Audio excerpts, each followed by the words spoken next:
আমি প্লে ক্লাসে পড়ি। আমি একটি ছয়া বলব।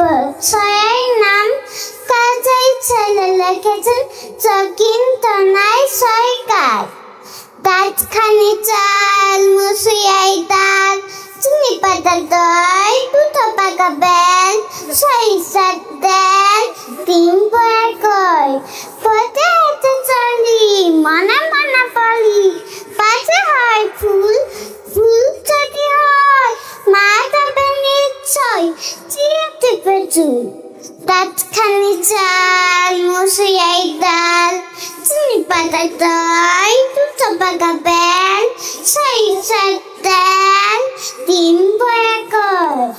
বাবা বাবা ফুলো ফুটো হাবা, খেলেছি তো বেশ, দেখিব খেলাতে কে হাই কে জিতে, কে না হলে শেষ।